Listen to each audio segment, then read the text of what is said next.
buddy. Is this your place? So when this channel started a few years back, it wasn't exactly the same as most of us know it today. This video, if you've been on the channel for a year and a half to 2 years, you might have seen this. This is one of the early abandoned videos I filmed on a much older device. You can tell by the quality. But this specific home intrigued me for a few reasons. One being, this is a large house. It's a 2-story house, and it's right on the side of a major roadway that gets a lot of traffic. Yet, when you're inside of it, it's relatively untouched. Most structures like this one, especially this size, that I encounter that have been vacant for several years, there's usually evidence within of someone squatting in it or individuals who are up to no good, burning things inside, graffiti, paraphernalia of different sorts, things like that inside the buildings. This one had none of that. This was relatively empty and, dare I say, clean, relative to other locations like this.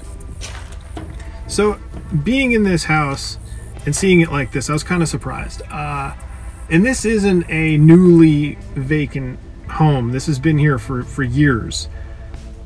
If you're wondering, or if you're familiar with this area, this home is in the Loris section of Horry County. So it's a drive away from Myrtle Beach proper, but if you're familiar with that area, or if you frequent that area, you might have driven past this and not even known it. You may be wondering, well, why in the world, if I've already done this video, why am I reposting it? Well, there's a few reasons.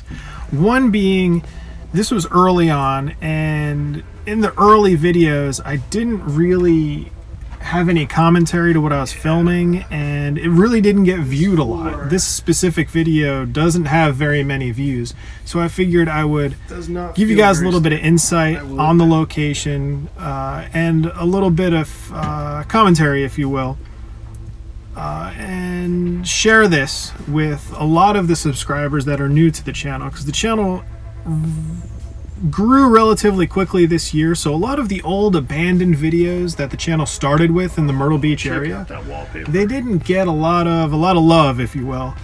I feel like a lot of people, not specifically to this channel, but YouTube in general, people will subscribe to somebody and they don't really go into the archive of the content they produced prior to the subscription. So I felt like maybe I should do some sort of flashback video and grab something from the archive and present it to you guys and give a little commentary over it. That way it's worth your while to watch it if you've already seen it.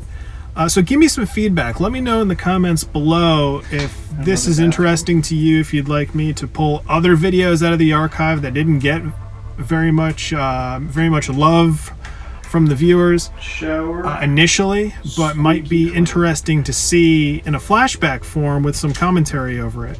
Because there are a lot of videos from the first year of this channel that didn't get a lot of views. It wasn't until early this year, 2018, that the channel started to grow at the rate that it is these days. One of the biggest surprises about this house is the fact that there's no mattresses in it. It's almost like a checklist when you go through an abandoned structure, whether it's a home or was a commercial building. There's always a mattress.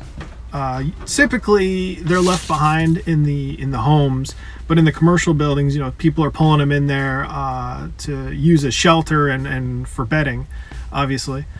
But this one had nothing of that sort. No evidence of any sort of activity in this building, and that's honestly surprising.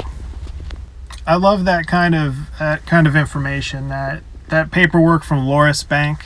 It had a date of July something on there, but I don't think there was a year on it.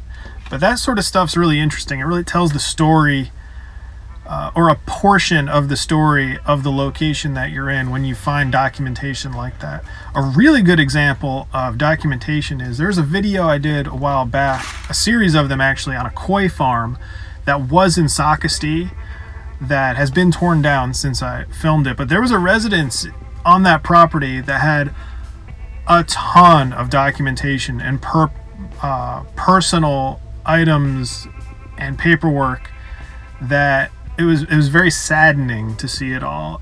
So I recommend, if you enjoy seeing the human side of these buildings and these homes on these abandoned videos, go back and search the archive under the koi farm and you'll see what I'm talking about. Very, very interesting home.